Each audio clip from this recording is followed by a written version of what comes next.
Muy buenas noches a todos los amigos que en estos momentos se conectan por www.notipregonar.com. La verdad es que es un placer inmenso. Es el primer programa que hacemos por NP Noticias, Noti Pregonar, y así que estamos invitando a todos los amigos para que empiecen a conectarse, porque hoy estamos a 15 de abril del año 2021. La verdad es que ha sido un año complicado, un año de mucha violencia intrafamiliar, mucha violencia de género en nuestro país. Y para eso hoy tenemos un invitado especial como es el doctor Jorge Muñoz Salgado. Jorge, bienvenido a www.notipregonar.com. Gracias, Eder, gracias por tu invitación, a todo tu equipo de trabajo y bueno, aquí estamos prestos para hablarle a toda la comunidad sobre todos los temas que se vayan saliendo y se vayan tratando y por qué no, si quieren hacer preguntas en vivo y se pueden hacer, aquí estamos para responderlas. Bueno, la verdad es que este es un programa psicosocial, así que todas las personas pueden preguntar, porque nosotros normalmente, bueno, vamos a hacer de pronto un recuento. Habíamos estado ausente de los medios de comunicación, especialmente las redes sociales, porque nosotros tenemos un programa bandera que se llama El Psiquiatra en Casa, quien nuevamente después de 7, 8, 9 meses de ausencia volvemos a aparecer, y es un programa con el cual hemos llegado a muchos rincones de nuestro país, especialmente el municipio de Montería, sus corregimientos, sus veredas, y hemos ayudado a muchas personas, Jorge. Pero antes yo quiero saber quién es Jorge Muñoz. Claro que sí, Eder. Por supuesto, primero que todo, pues felicitarte por la persistencia que has tenido con el programa, porque la verdad que lo empezamos hace un tiempo y todavía sigue el psiquiatra en casa y seguirá siendo y seguiremos dando la batalla por una mejor salud mental a la comunidad. Bueno, Jorge Muñoz es un monteriano de corazón, digamos, de este terruño. Soy un profesional de la salud dedicado a ayudar a las personas con sufrimientos en salud mental. Soy médico especializado en psiquiatría. También tengo una maestría en neuropsicofarmacología y un posgrado en neurociencias cognitivas y neuropsiquiatría, entre otras cosas. Indudablemente, pues mi trabajo es ayudar a las personas en mejorar y disminuir el sufrimiento psíquico, el sufrimiento mental por las problemáticas o por las enfermedades mentales y siempre dispuesto a ayudar a la gente, al barrio, a la comunidad, a la sociedad monteriana, cordobesa, regional y por qué no del país en estos temas, dando que es mi vocación de servicio esta misma.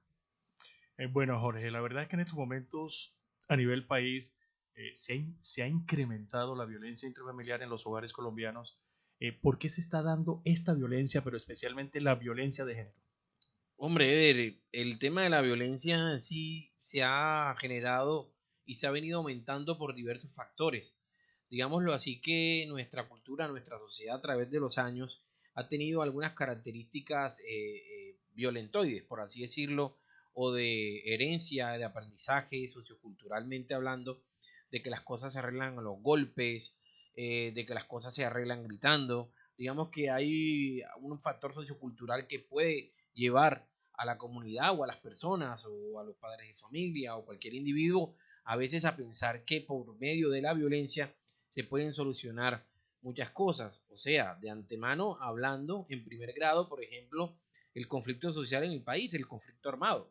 Recordemos que si todavía hay conflicto armado y todavía hay conflicto en las ciudades y se ha encontrado como, mira, a través de la historia del narcotráfico y de los ejércitos irregulares, digamos, paralelos a la ley, siempre han querido tratar de llegar a las metas por la violencia, por las armas, a través de la violencia en general. Entonces es importante mirar este tema de la historia del país y si nos vamos individualmente, vemos una problemática que la pandemia ha desnudado y es una problemática que incluye factores o determinantes en salud como es la pobreza, como es el bajo nivel educativo, como es la desnutrición, como es el desempleo y múltiples factores o determinantes psicosociales que hacen que las personas tengan cierto tipo de conductas impulsivas que puedan llegar a generar violencias intrafamiliar o violencia en el núcleo del hogar,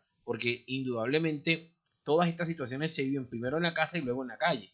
Entonces obviamente violencia intrafamiliar es simplemente una muestra de la problemática psicosocial que vive la comunidad y que obviamente detrás de una conducta de violencia intrafamiliar hay una disfunción digamos, en la dinámica familiar, directamente hay una problemática en la salud mental de esta familia, porque si vemos que sea el hombre el que agrede o la mujer que agreda, indudablemente ahí vemos que pueden haber factores de personas, el que es agredido puede estar depresivo, los hijos pueden estar ansiosos, entonces detrás de cada episodio de violencia hay una disfunción familiar y una problemática alterada en salud mental que no solamente se queda en la casa, sino que de la casa sale a la comunidad sale a la sociedad y tenemos barrios y ciudades con problemáticas en salud mental, lo que nos hace obviamente también con poca tolerancia a poder aguantar ciertas cosas con los conciudadanos, con los demás. Bueno, Jorge, ¿por qué las mujeres se emparejan con hombres violentos? ¿A qué se debe ese fenómeno? Porque en este momento estamos viendo a nivel país una cantidad de feminicidios en el cual uno se queda sorprendido. En estos momentos no tenemos estadísticas acá, pero a nivel país, a nivel departamento, a nivel de municipio, estamos viendo cómo se han disparado los feminicidios y la violencia en nuestro departamento. Bueno, indudablemente el tema de los feminicidios es todo un capítulo de la sociología, antropología, de la psiquiatría, te diría yo, pero para hablarlo llanamente y claramente para que todos entendamos, pueden haber tres factores fundamentales por lo cual una mujer, digamos, pueda tolerar que la violente. Uno es la historia de vida o la historia aprendida. Digamos, si una mujer en su casa vio eso, de un padre que fue violento, que violentaba a su mamá, en lo cual, digamos, normalizó, esa mujer normalizó que su padre violentara a su madre, muy probablemente al llegar a una pareja y esta pareja la violenta, muy probablemente lo sigue normalizando, a no ser que esta mujer tenga algún tipo de intervención, como puede ser una intervención psicológica o una intervención directamente de educación. Cuando una mujer recibe educación en salud mental, sabe cuando algo no es normal y cuando algo es normal. Y tenemos que tener en cuenta que también está un factor muy sutil, porque no solamente, Eder, tenemos la violencia física, sino también la violencia verbal y psicológica, que es muy sutil, parece que no, pero allí está.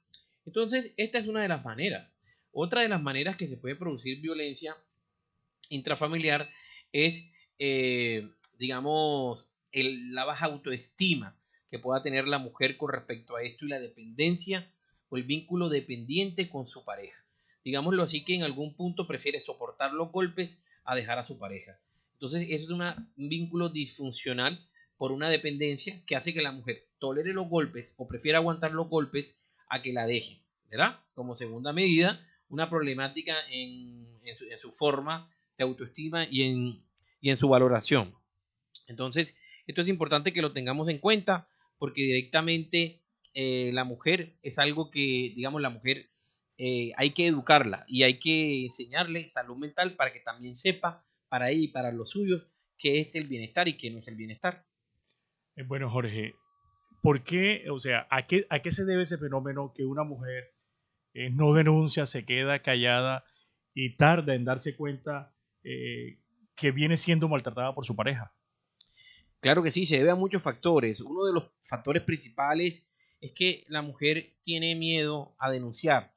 Tiene miedo a denunciar y está inmersa en una sociedad poco o nulamente protectora a sus derechos.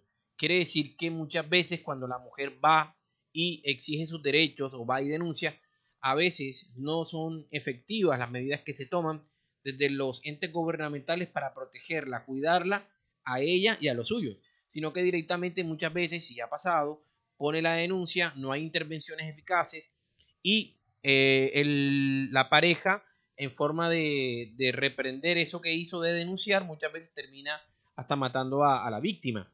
Entonces es importante saber que la mujer en sí está intimidada por una sociedad poco protectora de sus derechos, que hace que no valgan los derechos de la mujer como tienen que valer. Entonces, primero eso. Como segundo, también está muchas veces la falta de seguridad alimenticia, seguridad en vivienda. Muchas veces piensan que si lo denuncian, entonces el esposo no les va a dar dinero, los hijos no van a tener que comer y ella no va a tener dónde vivir. Por eso es tan importante que se le dé seguridad a la mujer que denuncie, que se le dé la posibilidad de que tengan estas casas para que puedan estar temporalmente mientras se rehabilitan y mientras se alejan, si no pueden estar en otros lados, del victimario o de la persona que la agreda, ella y sus hijos. Entonces es importante que haya un estado protector de la mujer para que la mujer también se sienta envalentonada, porque muchas veces, a veces no tiene a dónde ir, no tiene dónde coger, y muchas veces por falta de educación y también de recursos económicos, digámoslo así, la mujer prefiere quedarse en su casa con el agresor, aunque hay múltiples maneras de poder salir, pero eso se empieza por un empoderamiento con la mujer, Eder. O sea, una mujer que se eduque, que tenga capacidad de producir su propio dinero, que tenga una autonomía, una independencia, que tenga una autoestima suficiente para poder decirle a un hombre, no, no quiero que me golpees, no quiero vivir esto. Entonces es importante no normalizar las conductas violentas dentro de las parejas, no, no solamente la física, sino la verbal, porque obviamente a veces inclusive la violencia verbal y psicológica deja más secuelas que la misma física. A ti te pegan una cachetada y te pones rojo 10 minutos, pero una violencia verbal donde te están diciendo cosas negativas permanentemente, es posible que produzca una lesión cerebral, inclusive casi traumática para la vida misma, que después la rehabilitación de esta es complicada. Jorge, ¿cuál es esa diferencia entre la violencia física y la violencia psicológica y cuál causa más daño? La violencia física es todo acto de agresión hacia el otro, el cual es, es todo acto de agresión hacia el otro, el cual no es voluntario para el que lo recibe. Y es una forma de sometimiento, en este caso hablamos de la mujer, es una forma de sometimiento para que se acceda a todas las disposiciones que pueda tener el varón en este caso. Digámoslo así, que la violencia física es una forma porque el hombre puede tener más capacidad física que la mujer, entonces es una de las violencias más frecuentes y más visibles, pero hay una violencia que es muy underground, o sea, por debajo, que es la violencia psicológica, que es la violencia más severa, o es la violencia que deja peores resultados en la psiquis de una mujer y de unos hijos o de una familia, porque la violencia psicológica no se ve el moretón, no se ve el golpe, pero el daño intrapsíquico que se logra es gigante, llegando así tanto a que una mujer quiera, por ejemplo, Eder, dejarse someter frente a actos violentos con su marido sin ningún tipo de negación.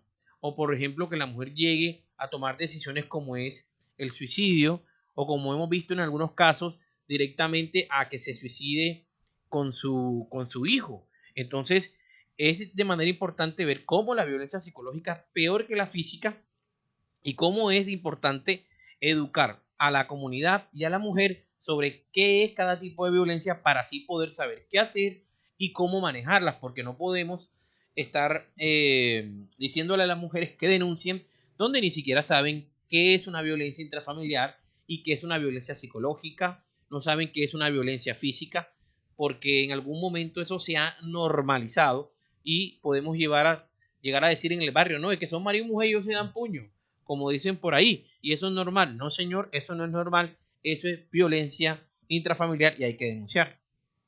Bueno, la verdad es que todos los amigos que en estos momentos están aquí escuchando, nos vamos a compartir. Si tienen algunas preguntas para nosotros, llevarle ese mensaje de esperanza. Y la verdad es que es importante, Jorge, que las mujeres no se dejen maltratar, porque no solo solamente las mujeres son maltratadas, hay hombres también que son maltratados por las mujeres.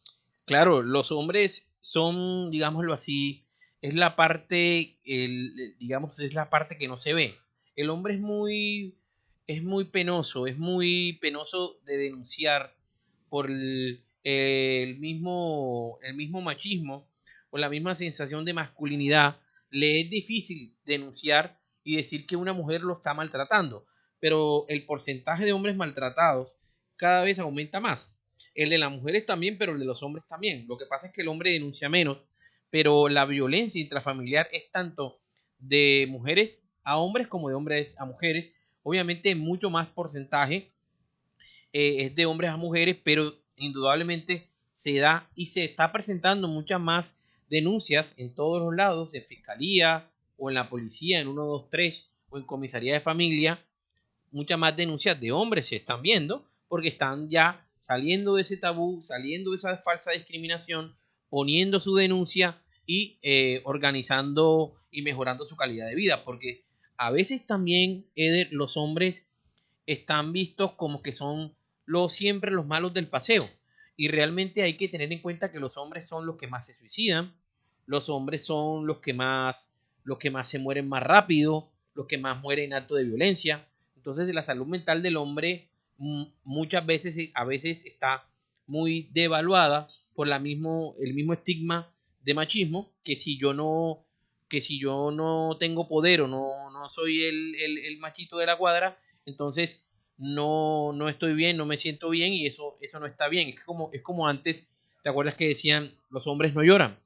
Entonces eso que se infunda de que el hombre no tiene debilidad y eso hace de que repercuta en la salud mental del hombre y el hombre inclusive es de 10 suicidios, 7 son hombres. Bueno, aquí tenemos una pregunta de una ciberoyente. ¿Cómo se puede ayudar a una mujer que está sufriendo este tipo de violencia y no quiere denunciar? Bueno, lo primero que hay es que escucharla, hablar con ella, sentarla, hablarle, comentarle, contarle sobre lo que es la violencia, cómo es la violencia, cómo le afecta a ella, qué le puede producir, cómo puede afectar a sus hijos, cuáles son los canales para denunciar, comisaría de familia, fiscalía, invitarla a que vaya a una consulta psicológica o una consulta de psiquiatría y a partir de ese proceso llevarse a una denuncia, porque querer que alguien denuncie de la noche a la mañana, sobre todo cuando hay un estigma y cuando hay una manipulación, en este caso, por ejemplo, del hombre con la mujer, es complicado y hay que empezar por un proceso psicológico, un proceso con una amiga que le hable y le consulte, le lleve folletos, le lleve información, hasta que la mujer tome el grado de conciencia, se empodere y pueda tomar la decisión. Por eso es tan importante que aquí, en este tipo de conductas de violencia intrafamiliar, hay inmediatamente un manejo psicosocial, Eder, para que pueda acceder la mujer a estos tratamientos o estos manejos psicosociales desde la psicología, para que esta mujer pueda entender lo que le pasa, tome conciencia de lo que le pase y tome decisiones al respecto para tomar la denuncia. Tomar la denuncia no es simplemente es la obligación de denunciar, sino que mucha gente no puede denunciar porque no tiene cómo denunciar en cuanto a su capacidad psíquica de tomar una denuncia. Para ir a denunciar tienes que ir allá, denunciar, tener la capacidad, saber que tu marido te puede hacer algo. Para esto se necesita un proceso y es eso, por lo menos tomar la iniciativa y que empezar o hablarle, enseñarle, educarla o directamente también llevarla a atención psicológica para que la mujer tome su capacidad de decisión y pueda tomar la denuncia. Bueno, ya llevamos 1 año y 1 mes de la pandemia, ¿cierto? Sí. La pandemia empezó en marzo, ya estamos en abril, llevamos 1 año y 1 mes de la pandemia y hemos visto ese fenómeno. O sea, ¿por qué se incrementó la violencia intrafamiliar y más que todo violencia de género en nuestro país, Jorge? Bueno, la pandemia indudablemente viene traducida de muchos factores que generan disrupción psicosocial o disrupción en el sufrimiento psíquico. El aislamiento, el aumento de la pérdida del empleo, el miedo a la muerte, al contagio, la incertidumbre de lo que va a pasar mañana, es un estrés, es un estrés traumático, es un estrés que produce obviamente alteraciones del comportamiento. Y si de entrada, digamos, dentro de ese aislamiento ya hay malas relaciones o previamente había malas relaciones de pareja, es un cóctel explosivo que muy frecuentemente puede terminar en violencia, gritos, violencias, insultos, y es un caldo de cultivo excelente para que se den los aumentos de violencia intrafamiliar y obviamente los feminicidios. Ahora, estos casos de violencia intrafamiliar que se han aumentado impresionante, no solamente en Colombia, sino en nuestro departamento y en Montería, digamos que son la punta del iceberg. Digámoslo así, que la violencia intrafamiliar oculta o la que no se reporta es muy alta, podemos decir casi que el doble de la que realmente se reporta. Entonces los niveles de violencia intrafamiliar en el país son altísimos. ¿Y qué pasa? Una sociedad violenta, una familia violenta, genera disrupción social, poca tolerancia, seguimos con la cuestión de antivalores, poca empatía con los demás. Los hijos indudablemente empiezan a crecer en ese ambiente violento y lo que hace es que genera chicos disruptivos, hiperactivos, agresivos, que puede también generar problemas del aprendizaje, y que indudablemente son chicos, si tienen problemas del aprendizaje, van a tener menos oportunidades que un joven que crece en una familia regularmente normal, donde no hay tanta violencia y tenga más capacidad de aprendizaje y por lo tanto tenga más capacidad de poder competir en la sociedad laboral. O sea que podríamos estar hablando de un subregistro, ¿no? Por supuesto, un subregistro altísimo que no solamente se da en violencia intrafamiliar, sino yo diría en todos los indicadores de salud y sobre todo de salud mental, como es el suicidio, los intentos de suicidio, como es obviamente pues la violencia intrafamiliar, entre otros indicadores que la verdad debiesen aumentarse, la especificidad de los indicadores, que sean cada vez tengan más cobertura y que realmente sean más difundidos y aumenten, digamos, los números de indicadores. Pero por ahora los indicadores en salud mental son muy pocos, se debieran aumentar y son de un subregistro muy alto. Podría yo decirte, Eder, prácticamente que lo que se registra, calcúlale el doble. O sea, un ejemplo, si estamos hablando de unos, yo pienso que por allá finalizando el mes de diciembre teníamos casi aproximadamente unas 450 personas de violencia intrafamiliar en Montería, ¿te acuerdas?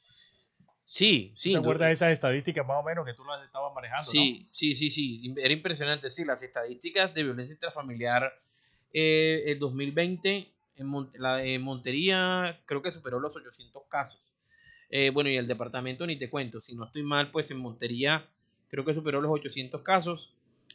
Son altísimas y las cifras del 2021 no tengo cifras en este momento, pero sin lugar a dudas, lastimosamente esta cifra tiende o a permanecer igual o a aumentar, porque directamente no se están tomando las medidas adecuadas para poder intervenir esta alteración psicosocial, porque es que la pandemia no solamente es un virus, es toda una circunstancia psicosocial, individual y como comunidad que nos está afectando y que de una u otra manera está afectando nuestra psiquis, nuestra mente, nuestra capacidad de pensar, y está generando afectaciones psiquiátricas como la depresión, el suicidio, el consumo de sustancias psicoactivas, que ha hecho que el aumento de consultas psiquiátricas y psicológicas se hayan casi hasta duplicado en el país.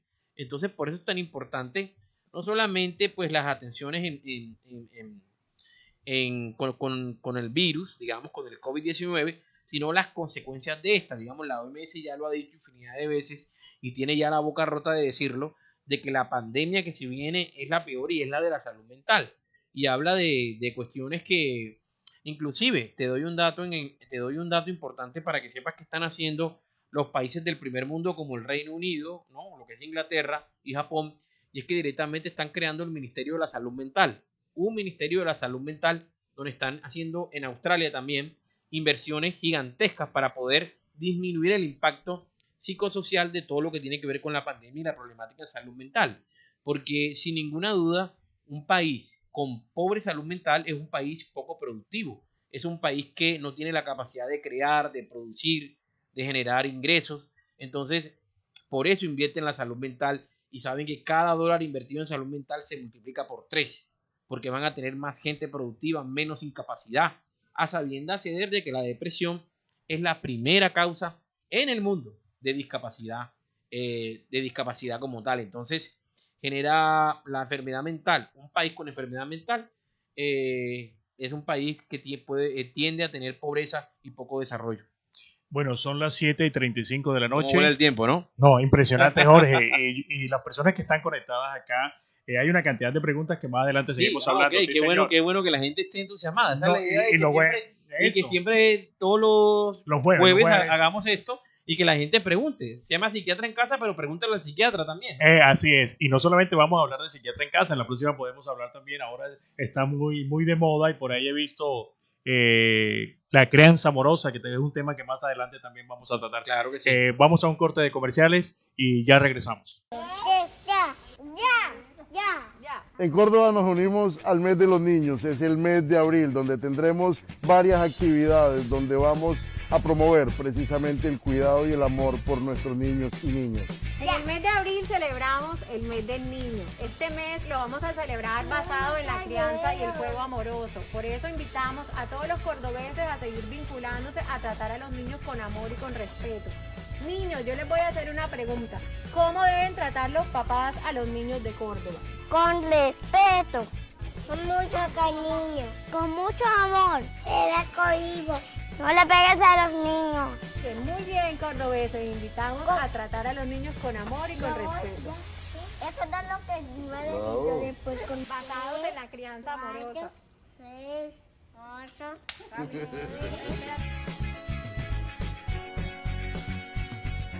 ¿Qué es violencia de género? La violencia de género se define como cualquier tipo de violencia ejercida contra una persona por razón de su identidad o condición de género. Expresa las condiciones de desigualdad entre hombres y mujeres. Genera intimidación, exclusión, ofensa, presión, humillación, miedo o inseguridad. Se trata de actos que atentan contra los derechos humanos, perpetúan los estereotipos de género o vulneran la dignidad e integridad de quienes la padecen. Cualquier persona puede sufrir actos de violencia de género, pero se reconoce que las mujeres son las principales víctimas. Estos son algunos ejemplos de violencia de género: chistes sexuales u obscenos, comentarios o bromas acerca de la vida privada o las supuestas actividades sexuales de una persona, invitaciones, llamadas telefónicas o mensajes electrónicos indeseables y persistentes. En la universidad o fuera de esta, seguir a una persona de la universidad al hogar, acecho. Gestos ofensivos con las manos o el cuerpo, contactos físicos indeseados, insinuaciones u observaciones marcadamente sexuales, exhibición no deseada de pornografía, pedir favores sexuales a cambio de subir una calificación, aprobar una materia o una promesa de cualquier tipo de trato preferencial, amenazar a una persona de reprobarla, bajar de puesto o cuestiones similares si no se mantiene un contacto sexual, entre otros. En cualquiera de estos casos, debes saber que la UNAM te respalda. Denuncia. ¿Por qué es importante hacerlo? Ayuda a desnaturalizar el fenómeno de violencia. Se tiene un registro del número de casos. Se puede identificar a un mismo sujeto agresor. Por ello, es importante que sepas cómo actuar, dónde y a quién dirigirte si eres víctima de violencia de género. Usa el protocolo. Puedes consultarlo en la página web igualdaddegénero.unam.mx.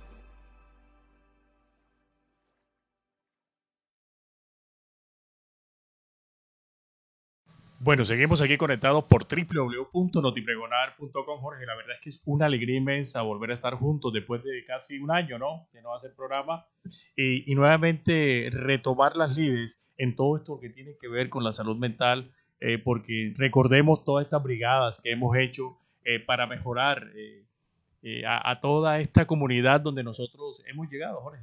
Claro que sí, ¿no? Siempre estos micrófonos y esta radio es una alegría muy inmensa volver a ellas y en este seno de producción de comunicación a la sociedad de una manera franca, llana, y todo lo que tú acabas de decir, Eder, de esos trabajos sociales que hemos venido realizando y que no van a parar y que vamos a seguirlo haciendo siempre, ayudando y poniendo nuestro granito de arena para toda la comunidad.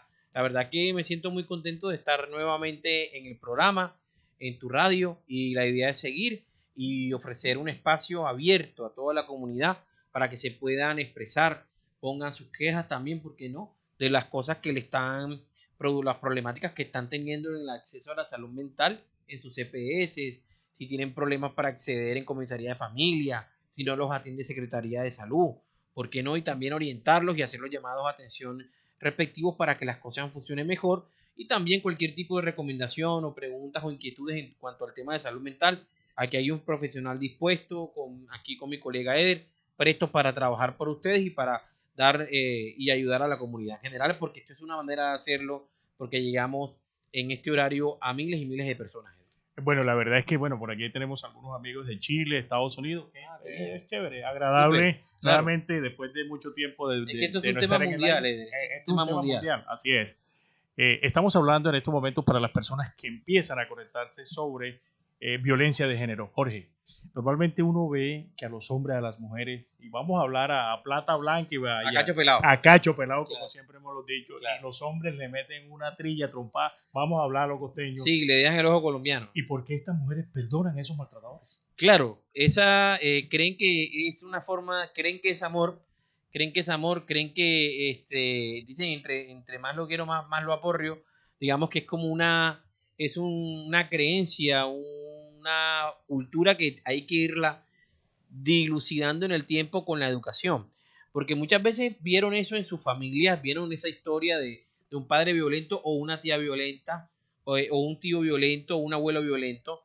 Entonces obviamente a veces lo vieron o simplemente lo aceptan y lo toleran porque creen que no tienen más opciones, digamos en su psiquis, no tienen más opciones de vida sino seguir quedándose con el hombre que la violenta. Entonces decirle a la mujer de que hay posibilidad de superar esto, hay atenciones psicosociales para mejorar esto y tomar decisiones para el bienestar de los hijos y de esta persona. Entonces indudablemente cuando a alguien la maltratan y a pesar de que la maltratan persiste ahí, es porque algo no está bien en la psiquis de esta persona.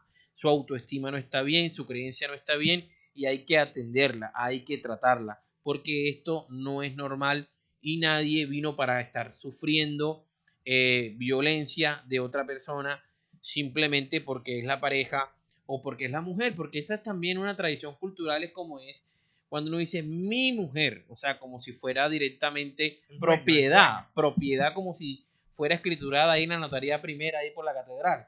Bueno, no señor, eso no es... O le puso el O sello, le puso el sello, claro, como un ternero o una vaca. No es ni mi mujer ni mi marido. O sea, sí como vínculo, sí es perfecto, pero no como propiedad.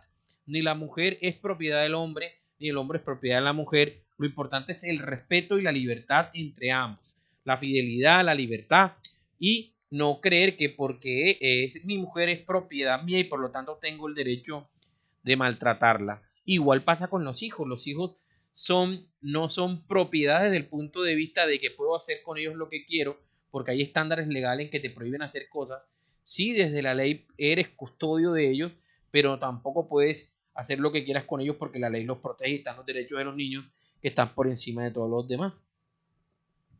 Bueno, la verdad, todos los amigos que en este momento están conectados, los que están compartiendo, estamos hablando de un tema espinoso, Jorge, porque es espinoso, es tabú, que Sí. es violencia de género. Sí. ¿Por qué las personas cuando son maltratadas se ocultan y le ocultan a sus familiares, a sus amigos que están siendo maltratados? ¿A qué se debe este fenómeno?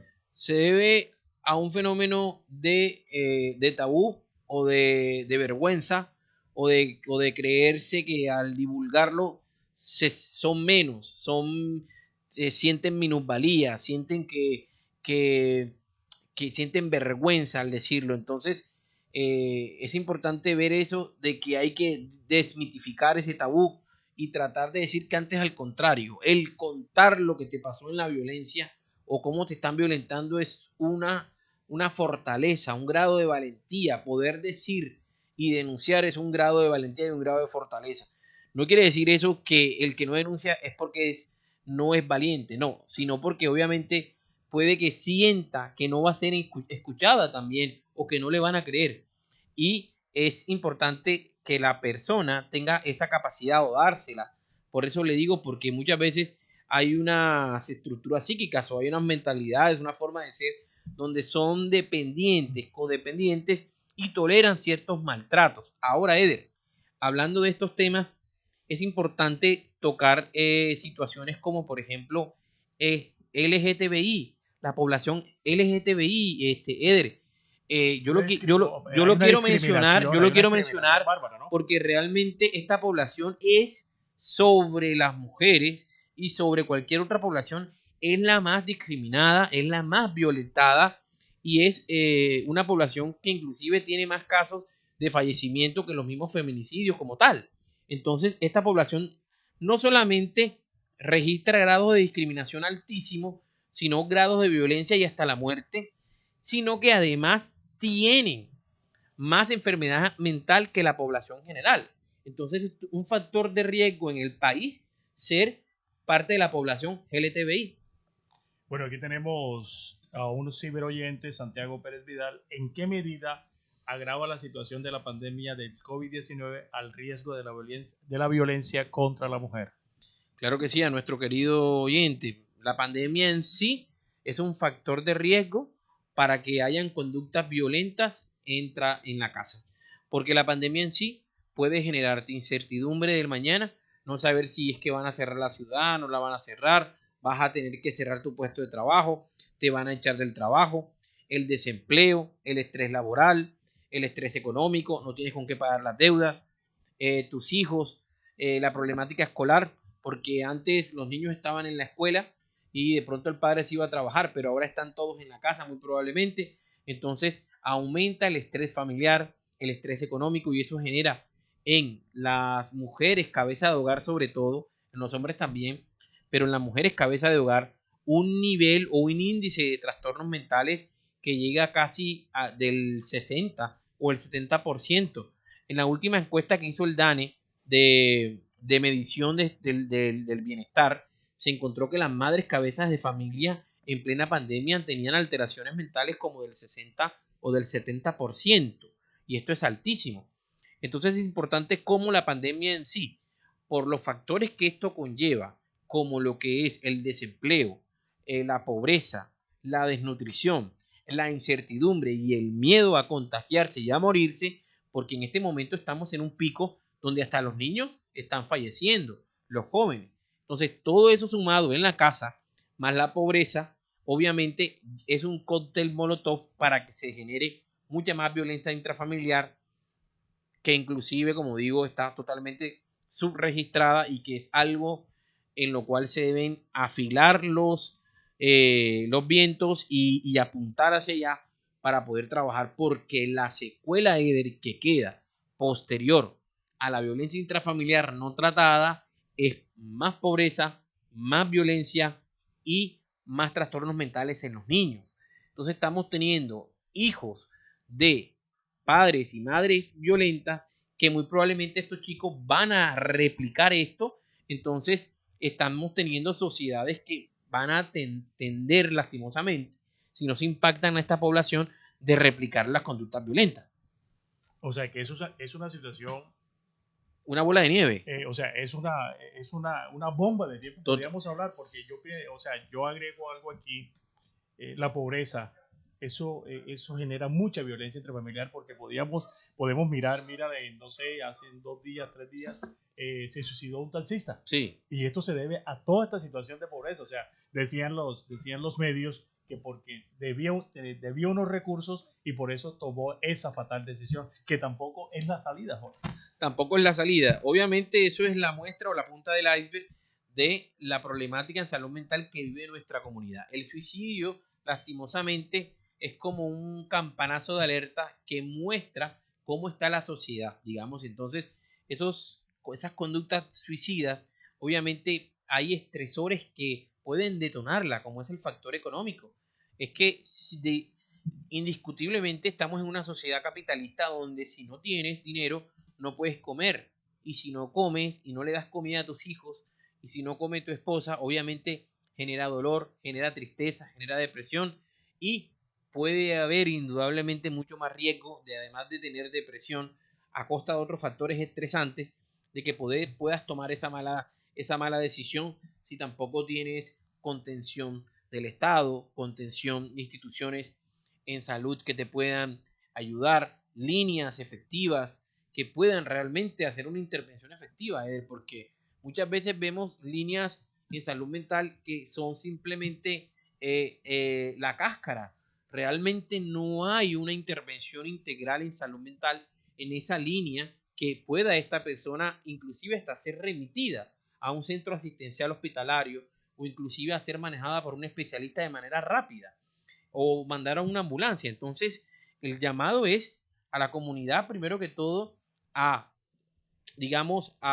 seguir creyendo en sus valores, a seguir creyendo en su espiritualidad, que son muy importantes, a seguir trabajando por lo suyo. Es un factor protector, la parte claro, espiritual. Un factor protector, en hacer un poco de actividad física, por su EPS consultar con psicología si se siente mal, y seguir hacia adelante. Y obviamente el llamado al gobierno es a poder implementar mejor y eficazmente las políticas públicas de salud mental que en el papel están hermosas, son casi como si estuvieras en Europa. No, sí, Son sí, una así cosa es. bella, pero obviamente lo que falta es más voluntad política para poder intervenir esto, de lo cual, digamos, inclusive está el dinero y el Estado manda una suma de dinero importante para poder intervenir. Falta más voluntad y más iniciativa. Bueno, la verdad es que este es un medio abierto para toda esta comunidad que cuando necesiten de nosotros aquí nos pueden avisar, nos pueden decir si realmente las EPS o los tomadores de decisiones están cumpliendo con su deber, porque para la salud mental hay recursos. Por supuesto, sí, bastantes recursos, y además de eso es ley. La salud mental es ley, o sea, la intervención en salud mental no es algo por ahí de la nada. La EPS está en la obligación de prestar atención integral en salud mental en todas las edades, niños, adolescentes, adultos, ancianos. Entonces es ley, entonces es importante que te hagas valer tus derechos, y este programa verlo como una batuta, Eder, ¿por qué no? Para que pongas tus quejas, tus críticas, no solamente en las EPS, si te pasa algo en Secretaría de Salud y no te quieren atender, si de pronto en el colegio le están haciendo bullying, no se está dando un manejo adecuado a nivel de los docentes y de los psicoorientadores, o en el mismo barrio, situaciones que puedas traer a colación que sirven de ejemplo, no solamente para dar una orientación, sino para que las otras personas que muy probablemente estén pasando lo mismo, les sirva de ayuda y saber para poder actuar. Además, obviamente, de cualquier tipo de pregunta que quieras saber sobre salud mental y de orientación para poderte ayudar a estar mejor. Bueno, lo importante es que es el primer programa que hacemos de aquí desde www.notipregonar.com. Aquí tenemos otra pregunta de otra ciberoyente. ¿Qué se puede hacer para evitar la violencia de género? Bueno, la violencia de género, para evitarla, primero que todo, lo que hay, primero, es que hay que escoger una buena pareja. Segundo, tenemos que tener educación en salud mental y saber qué es la violencia, cuáles son sus manifestaciones y cuáles son las clases de violencia. Tercero, detectar a un violentador. Y cuarto, saber qué hacer si soy violentada, cuáles son mis derechos y cómo hacerlos cumplir. Y digamos, otra cosa importante es saber que tú vales más que cualquier otra cosa. No tienes por qué sufrir o ser violentada. No viniste al mundo a eso directamente. Así que tienes todo el derecho a estar bien, a tener bienestar.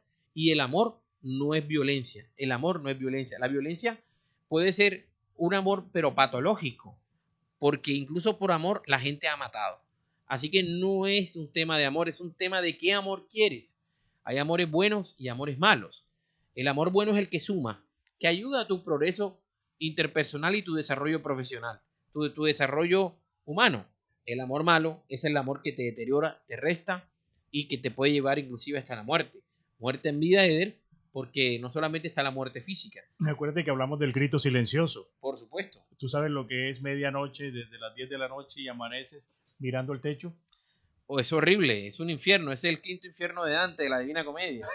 Es una cosa horrible, vas al infierno y vas al cielo, o sea, y el sufrimiento psíquico es mucho peor que el físico. Bueno, aquí tenemos otro ciberoyente, las personas están conectadas ahora y estaban haciendo preguntas. Aquí tenemos a mi gran amigo Quincho Gómez. Un saludo para él y su hermosa familia. ¿Qué ventajas y fortalezas le podemos sacar a esta realidad que vivimos, pandemia, para mitigar la violencia en la familia? Bueno, ventajas y fortalezas es, uno, reinventarse. Resiliencia, claro, la resiliencia, digamos, pero la resiliencia hay que cultivarla, como uno cultiva aprender un segundo idioma. La resiliencia se cultiva con la capacidad de tolerancia, con la espiritualidad, con la actividad física, con la educación y con el conocimiento. Fíjate, Eder, que las personas más violentas son las personas con menor nivel de educación. Entonces es importante tener un buen nivel de educación, te hace más resiliente. Y digamos que los factores positivos sería tu cambio de proyecto de vida, poder sentarte y poder planificar tu nuevo proyecto de vida, porque ya el mundo no es igual a como lo teníamos antes. Este es otro mundo, las cosas han cambiado. Y reinventarse y replanificarse es un factor positivo de la pandemia. Que te reencuentres contigo mismo y busques o tengas los objetivos que quieras, pueden ser los mismos o otros, pero es algo favorecedor y que te puede hacer encontrarte contigo posiblemente algo que no lo tenías antes de la pandemia. Entonces es importante eso. También puede ser favorecedor en los espacios con la familia, poder estar más con tus hijos, con tus hijas, con tu esposa, poder escucharlos. Eso también son factores positivos. Siempre de las crisis vienen cosas buenas. El problema es si la crisis te avasalla, puedes quedar ahí muerto. Si la crisis la afrontas, aprendes, vas a salir fortalecido. O sea que estas son situaciones, Jorge, de esta violencia que están viviendo las familias colombianas también se debe a ese aislamiento, Jorge, porque es que el ser humano no estaba acostumbrado a estar encerrado. Para nada. Y como tú lo acabas de decir, o sea, todo cambió y el mundo cambió y nosotros cambiamos con el mundo. Pero hay una situación que a veces en estos días yo veía en las revistas donde alguien decía que el ser humano sigue igual. O sea, el ser humano no ha aprendido la lección. Mira, es importante mencionar aquí cómo los niños, los chicos, son los que mejor se han adaptado a esto. Inclusive los niños son los que más, por ejemplo, si hablo de niños de 7, 8, 10 años, son siempre los que están pendientes del alcohol en gel, de ponerse el tapabocas, digamos, se han adaptado. Los adultos siempre tenemos más dificultad para la adaptación, pero sin ninguna duda el ser humano sigue creyendo en muchas partes que las cosas siguen siendo igual y mucha gente sigue creyendo y está esperando a volver a como era antes, y las cosas no van a volver a ser como eran antes. Aunque no tengas tapabocas, aunque no tengas que limpiarte el alcohol en gel, el mundo ha cambiado desde muchos aspectos de la vida y ya no es lo mismo. Esta pandemia ha transgredido las familias y las personas y ha cambiado múltiples hábitos. Entonces es importante ver eso, de que hay que adaptarnos con los cambios y tratar de tener adaptaciones positivas. Lo que sí no hay que dejar de hacer y es tratar de fortalecer son los lazos emocionales con nuestros familiares y con nuestros amigos, porque los seres humanos somos seres gregarios, no somos seres para estar encerrados. Entonces tenemos que buscar las medidas para fortalecer los vínculos con los familiares, respetando las medidas de bioseguridad. O sea que es una situación que realmente, Jorge, si no tomamos, podríamos decir, lo agarramos por la mano, hermano, la situación se va a salir del cauce como está en estos momentos sucediendo, porque hay otra cosa. Es un cóctel molotov, o sea, el estallido social que está pasando y que va a seguir pasando, y el determinante social que esto genera es un cóctel para la angustia. Una bomba de tiempo. Es una bomba de tiempo para la angustia, el estallido social, las enfermedades, no solamente las enfermedades mentales, sino las físicas también, porque obviamente si usted está estresado, está angustiado, va a haber más enfermedades físicas como la colitis, la hipertensión. Entonces, esto es un cóctel molotov, digamos, que si no se interviene, las consecuencias como sociedad que estamos pagando y que vamos a pagar van a ser muy grandes. Te doy un ejemplo, la violencia, los robos, los hurtos. Sabemos por las noticias que eso ha venido aumentando. Entonces, es algo que puede empeorar esta situación social cada vez más que hay más el estallido social y ahí haya más pobreza. Y estamos viendo, yo a veces veo en los municipios, porque se está viendo en los municipios que no hay el autocuidado. O sea, las personas piensan que el COVID es un juego, pero yo siempre lo he dicho, quien nunca lo ha sufrido, no lo ha padecido, piensa que esto no va a llegar a su familia. Si esto es una realidad, y hacemos un llamado desde aquí, desde esta tribuna, a que se cuiden las personas no se cuidan, Jorge. Mira, los fines de semana tú ves en los municipios, aquí en el mismo Montería, en la zona, en los barrios, en la población vulnerable, una rumba que a uno le da tristeza, porque no solamente se están matando a ellos, están matando a su familia, a su generación.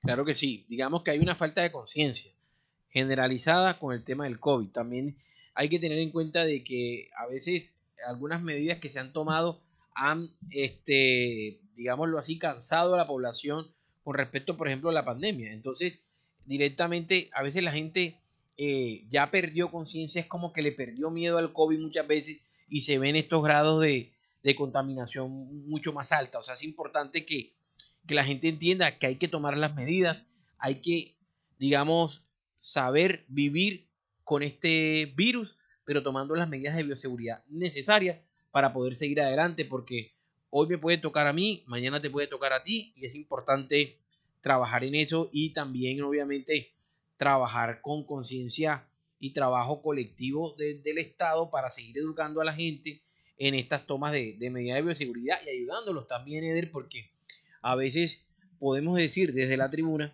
usted no salga de la casa, no haga esto, pero si esta persona, por ejemplo, vive del día a día y no tiene cómo llevarle de comer a sus hijos, es complicado. Entonces se convierte en una lucha entre o me muero de COVID o me muero de hambre. ¿Qué hago? Y mi hija está esperando la comida, mi esposa, pero a la vez no puedo salir. Infringo la ley, ¿qué hago? Es un choque, ¿no? Es una contraposición que hay en la comunidad que genera más angustia todavía. Porque si el tipo que sale, que no tiene con qué comer y sale, puede ser amonestado también. Entonces, importante ahí es cuando el Estado debe, obviamente, ayudar a estas personas con subsidios para que puedan realmente estar. En el Reino Unido, por ejemplo, las personas por lo general reciben por lo menos 300 o 400 euros por mes para poder estar. Entonces, por eso es que la problemática que tenemos en el país para poder acatar estas medidas cada vez es más complicada. Y yo pienso que va a ser difícil, Jorge, porque un ejemplo podemos poner aquí, una familia que tenga 5 hijos, Claro. y un papá que viva del día a día, su mamá viva del día a día, ¿cómo van a hacer para sobrevivir? O sea, aquí otra vez nos enfrentamos a una violencia de género. Claro. Y una violencia intrafamiliar. Totalmente, porque también es violencia la desnutrición. También es violencia no comer. También es violencia, obviamente, el dolor que le puede dar un padre que sus hijos no puedan comer y la forma en cómo se puedan comportar. O sea, obviamente, alguien que no coma genera irritabilidad. Es que de por sí la desnutrición y el hambre genera irritabilidad. Entonces, obviamente, es un cóctel gravísimo para todas estas instancias. Y el hambre sí afecta a la salud mental. El hambre es un productor de enfermedad mental y eso ya ha estado estudiado. Y peor aún cuando es el hambre en los menores de 3 años. Porque cuando es el hambre o la desnutrición crónica en menores de 3 años, directamente hay una lesión cerebral que puede causar trastornos mentales y del aprendizaje. Lo que quiere decir que por lo general los hijos de personas pobres, malnutridas, desafortunadamente gran parte seguirán siendo cada vez más pobres. Bueno, Jorge, son las 8:05 de la noche. Se vuela el tiempo, sí, en radio y televisión. En radio y televisión. El tiempo vuela. A todos los amigos que han estado conectados por aquí por www.notipregonar. Muchísimas gracias, Jorge. Le tocó despedir a usted. Hombre, gracias, Eder. No, yo muy contento de estar nuevamente con ustedes, con todo el equipo de trabajo de Eder, con todos los oyentes y todos los ciberoyentes que nos están escuchando. Esto es un inicio. Vamos a seguir con estos programas todos los jueves hablando de todos estos temas, dejar estos micrófonos abiertos para ustedes, para sus quejas, para sus preguntas y cada vez aportando un tema relevante para la comunidad para que traspase la pantalla Eder y les llegue a su casa y les llegue a su corazón y puedan estar mejor después de estos programas. Muchas gracias a todos y gracias a ti también por la invitación. Bueno, un teléfono donde lo puedan ubicar. Claro que sí. El teléfono donde se pueden comunicar para pedir citas es el 300-380-8225. Repito, 300-380-8225. ¿Podemos anotarlo ahí? ¿Control? Vamos a repetirlo, Jorge. 300. Bueno, es 300-380-8225. También me pueden encontrar en mi Instagram como Dr. Jorge Munoz Salgado. Así me pueden encontrar en Instagram. También me pueden encontrar en Facebook como Jorge Luis Muñoz Salgado. Entonces, a la orden lo que necesiten. Bueno, yo pienso que muy pronto también vamos a, cuando tengamos la oportunidad, cuando de pronto ya esta pandemia haya bajado, vamos a ver si arrancamos nuevamente con esas brigadas de salud mental que mucho beneficio le han dado a la comunidad donde hemos afectado, ¿no? Claro que sí. Y mira tú.